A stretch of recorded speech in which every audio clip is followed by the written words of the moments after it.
कैसे हैं आप लोग। आप सबका स्वागत करती हूँ। मैं शशि द्विवेदी, आपके अपने ही चैनल जिसका नाम है शशि की पाठशाला। और हम कर रहे हैं तैयारी श्रेष्ठ एग्ज़ाम्स की, पीएम एसएससी एग्ज़ाम्स की और ऐसे सभी एग्ज़ाम्स जिसमें जीएस एक पेपर के रूप में आता है। तो आज हमने एक टॉपिक लिया है जंतुओं एवं पौधों में परिवहन, transport of animals and plants. तो इससे लगभग 30 क्वेश्चंस हमने लिए हैं। तो चलिए देखते हैं। और ये वही क्वेश्चंस हैं जो इम्पोर्टेंट हैं, कंसाइज करके हमने लिए हैं। तो पहला क्वेश्चन देखते हैं। पहला क्वेश्चन है, मानव शरीर में रक्त कौन सा अंग पंप करता है? तो मनुष्य में रक्त ब्लड कौन पंप करता है? क्या वो मस्तिष्क करता है, फेफड़ा करता है, हृदय करता है, गुर्दा करता है? तो हम सभी जानते हैं कि मानव शरीर में रक्त का पंप जो है हृदय करता है, हार्ट करता है। मानव रक्त में लाल रक्त कोशिकाओं का मुख्य कार्य क्या है? मानव रक्त में लाल रक्त कोशिकाओं का मतलब होता है आरबीसी, रेड ब्लड कार्पसल्स। ये कोशिकाओं नहीं, कार्पसल्स है, कणिकाएँ हैं। का मुख्य कार्य क्या होता है? रोग से लड़ना, ऑक्सीजन का परिवहन, रक्त का थक्का बनाना या फिर भोजन पचाना। ये होता है ऑक्सीजन का परिवहन करना, ट्रांसपोर्ट ऑफ ऑक्सीजन। इसी में होता है हीमोग्लोबिन और ये एक हीमोग्लोबिन 4 ऑक्सीजन कण को लेकर जाता है। तो ये इसका मुख्य कार्य क्या है? रेड ब्लड कार्पसल्स का ऑक्सीजन का परिवहन करना। रक्त में ऑक्सीजन किस प्रोटीन से जुड़ता है? रक्त में ऑक्सीजन किस प्रोटीन से जुड़ता है? Myoglobin, haemoglobin. अभी हमने देखा इसके बारे में कि ऑक्सीजन जो है एक हीमोग्लोबिन 4 ऑक्सीजन को लेकर जाता है। तो ये किससे जुड़ता है? हीमोग्लोबिन से। हीम एक आयरन कण होता है। हीम और ग्लोबिन एक प्रोटीन होता है, ग्लोबिन। तो ग्लोबिन क्या है? एक प्रोटीन है और हीम के सेंटर में होता है आयरन।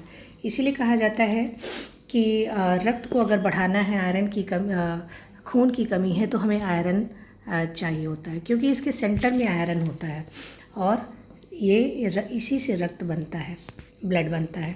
मानव रक्त में सफ़ेद रक्त कणिकाओं की भूमिका क्या होती है? सफ़ेद रक्त कणिकाओं का मतलब होता है WBC, वाइट ब्लड कार्पसल्स। ये रोगों से लड़ने के लिए हमें क्षमता प्रदान करती है। तो देखते हैं इसमें गैस परिवहन, रोगों से रक्षा, ऊर्जा उत्पादन, जल परिवहन। तो ये होता है रोगों से रक्षा। मानव शरीर में रक्त कोश वाहिकाओं के 3 प्रकार हैं। कौन कौन से प्रकार हैं मानव रक्त में? रक्त वाहिकाओं के एक होती है धमनियाँ, एक होती है सिराएँ और होती हैं कैपिलरीज और होती हैं, सिर्फ 2 ही दिया गया है।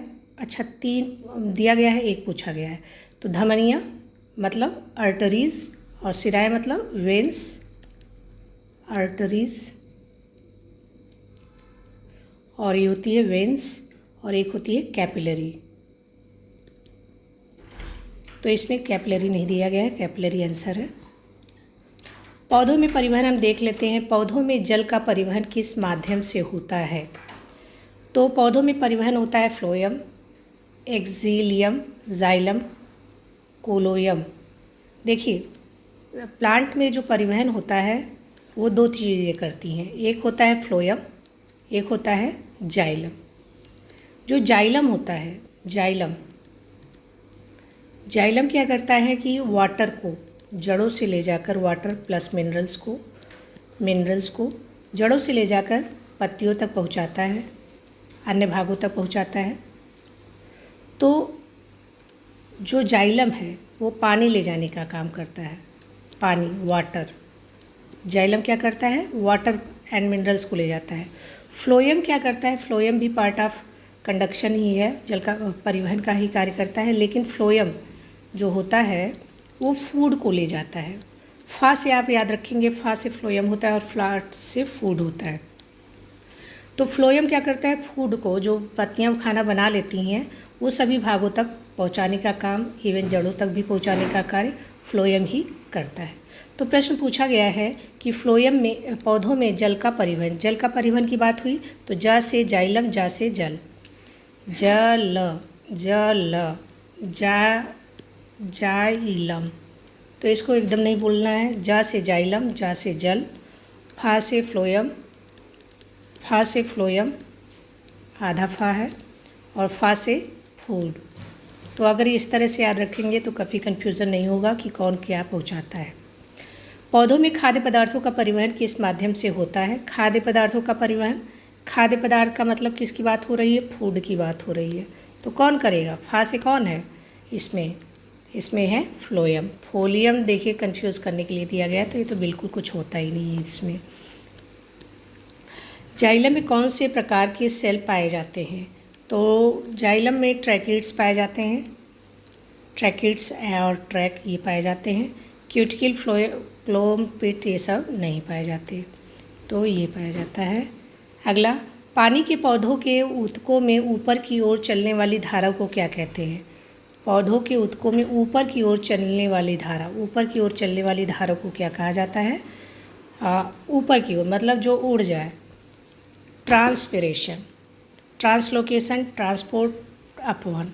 तो ऊपर की ओर चलने वाली धारा, जैसे पौधा है और यहाँ से क्या है, पानी उड़ के एयर में चला गया, तो ये क्या कहलाता है? ट्रांसपिरेशन। पौधों में फ्लोएम का मुख्य कार्य क्या है? फ्लोएम का मुख्य कार्य क्या हो सकता है? फ्लोएम फूड है, तो क्या क्या पहुंचाएगा इधर उधर? जल का तो जाइलम है, खनिज लवणों का भी जाइलम है, खाद्य पदार्थों का परिवहन करता है। और कुछ प्रश्नों को देख लेते हैं। पौधों में जल का परिवहन किस प्रक्रिया द्वारा होता है? तो इसको क्या कहते हैं? पौधों में जल का परिवहन, तो इसको कहा जाता है ट्रांसपिरेशन पुल, मतलब जल को खींचना। जल का परिवहन किस प्रक्रिया द्वारा होता है? ये इस प्रक्रिया का नाम है ट्रांसपिरेशन पुल। मानव शरीर में रक्त का बहाव किस दिशा में होता है? रक्त का, देखिए कुछ अब प्लांट्स के बाद कुछ एनिमल्स की बात आ गई है, मानव शरीर की बात आ गई है। मानव शरीर में रक्त का बहाव किस दिशा में होता है? तो रक्त का बहाव किस दिशा में होता है? केवल हृदय से बाहर भी होता है, लेकिन केवल लगा है, गलत। हृदय से बाहर और वापस, हृदय से बाहर भी जाता है शुद्ध होकर, और यहाँ शुद्ध होने के लिए भी आता है, तो दोनों होता है। शरीर के बाहर कहाँ चला जाएगा? शरीर के अंदर कहाँ से आएगा? शरीर के अंदर बाहर तो बिल्कुल बिना मतलब का ऑप्शन है, तो हृदय से बाहर और वापस हृदय में, ये दोनों बात सही है। पौधों में ट्रांसपिरेशन की मुख्य क्रिया क्या होती है? ट्रांसपिरेशन में क्या होता है? ट्रांसपिरेशन का मतलब होता है वाटर का वाष्पोत्सर्जन, वाटर का निकलना, तो ये है पहला ऑप्शन सही है। फलों में जल और खनिज लवण किस माध्यम से पहुंचते हैं? फलों में जल और खनिज लवण किसके माध्यम से? फलों में जल की बात हो रही है, फल में जल कौन पहुंचा रहा है? कहीं भी जल पहुंचाने का कार्य कौन कर रहा है? वहाँ से खींचने से लेकर सभी अंगों तक पहुंचाने का काम अगर जल का है, जल और खनिज लवण का है प्लस मिनरल्स, तो ये हमने बताया कौन करेगा? जाइलम। मानव रक्त में रक्त का रंग किस कारण लाल होता है? हीमोग्लोबिन में लौह, पानी में रंग, लीवर में पिगमेंट, हृदय की धड़कन। हीमोग्लोबिन में हीमोग्लोबिन बना होता है हीम और प्लस ग्लोबिन नामक प्रोटीन से, और हीम बना होता है आयरन से, आयरन सेंटर में होता है। तो और इसी की वजह से इसका रंग कैसा होता है? हीम कण की वजह से इसका रंग होता है लाल।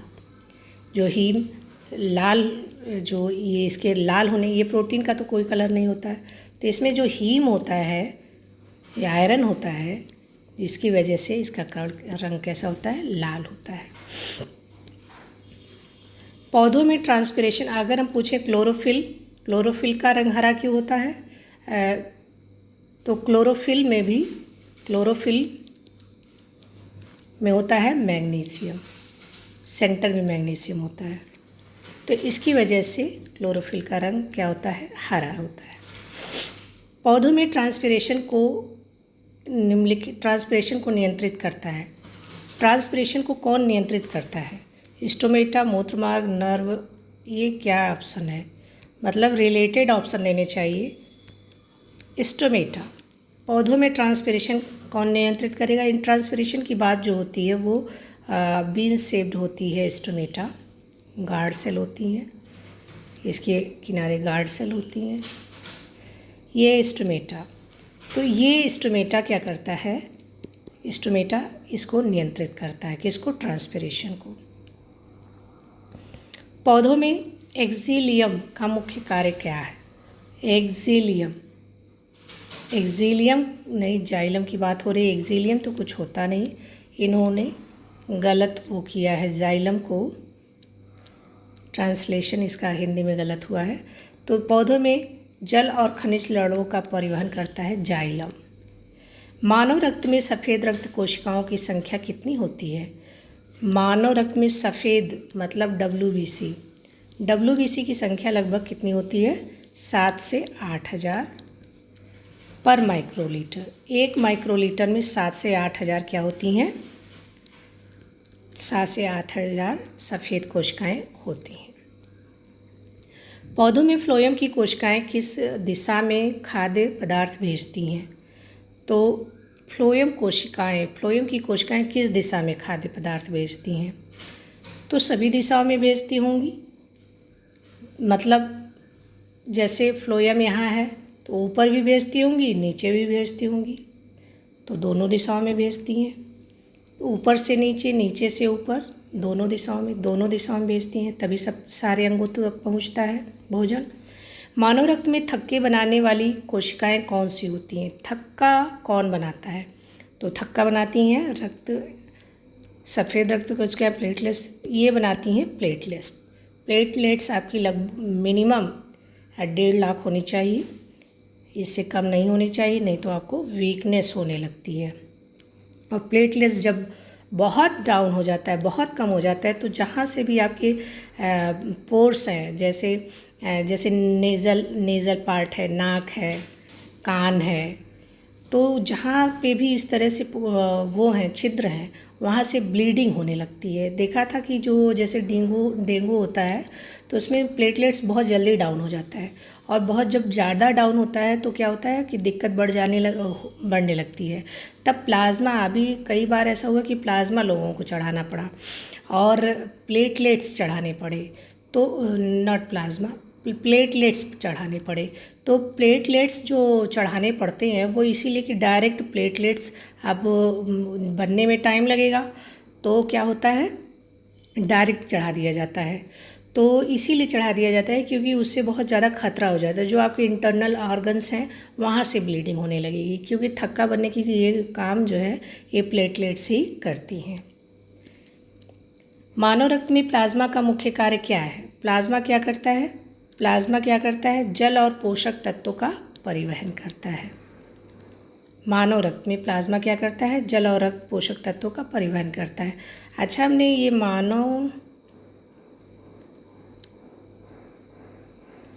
ये वाला पौधों में, अच्छा ठीक है, पौधों में मैं लगा कि मानव की बात हो रही थी।